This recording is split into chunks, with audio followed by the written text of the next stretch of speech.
Tirumala laddu very important. కానీ అన్ని మతాల్లో మనకి ఏంటంటే చర్చ్, దర్గా ఉన్నాయి.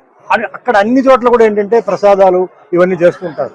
ఇప్పుడు వాళ్ళ ఆరోపణ ఏంటంటే దాంట్లో యానిమల్ ఫ్యాట్ అనేది మిక్స్ అయి ఉంది అని చెప్పారు. సరే, కొందరేమో చెక్ చేసాం ఉందంటున్నారు. సరే, ఉందనుకుంటే మరి అక్కడ ఉన్న బోర్డు వాళ్ళు ఏం చేశారు, అక్కడ ఉన్న ఒఫీషియల్స్ ఏం చేశారు?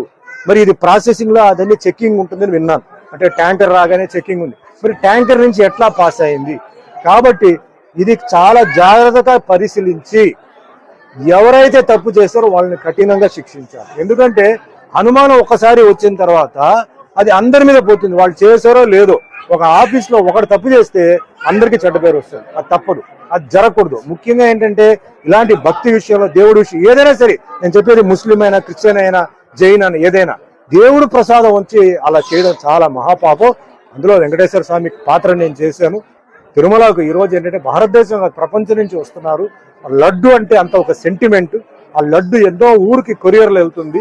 ఆ లడ్డు అంటే ఒక అది అంటే తింటేనే ఏదో ఆరోగ్యం బాగాలేకపోతే మాకు ఆ లడ్డు తినేసిన తర్వాత మాకు బాగుంది అంటే అంత సెంటిమెంట్ ఉన్న ఒక లడ్డుని అలా చేసే వాళ్ళని వదలకూడదు.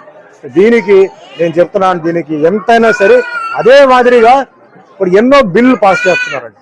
పార్లమెంట్ లో ఎన్నో బిల్లు పాస్ చేస్తున్నారు. నేనేం చెప్తానంటే మన భారతదేశంలో ఎన్నో మతాలు ఉన్నాయి. అంటే Hindu, Muslim, Christian, Sikh, Parsi, Jain, Buddhist ఉంది.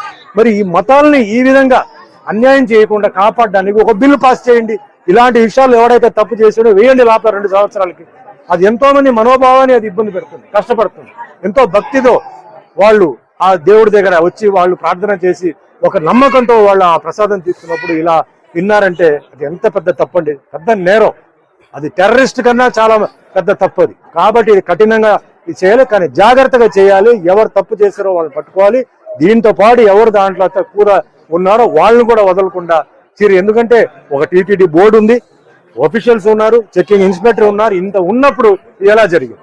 సో ఖచ్చితంగా దీనికి ఏ లెవెల్ అయినా సరే సీఎం చంద్రబాబు నాయుడు గారు, డిప్యూటీ సీఎం పవన్ కళ్యాణ్ గారు ఇది వదలకూడదు. ఇది ముఖ్యంగా హిందువులకి చాలా ఒక అవమానం, హిందూకు చాలా వాళ్ళ మనసుని దెబ్బ కొట్టినట్టు అవుతుంది. కాబట్టి ఇది ఖచ్చితంగా ఫాలో అప్ చేయాలి. దీన్ని వదలకూడదు. ఎవరైతే చేశారో వాళ్ళని కఠినంగా శిక్షించి వాళ్ళని ఏం చేయాలో ఖచ్చితంగా చేయాలి. దానికి నా సపోర్ట్ ఎప్పుడు ఉంటుంది.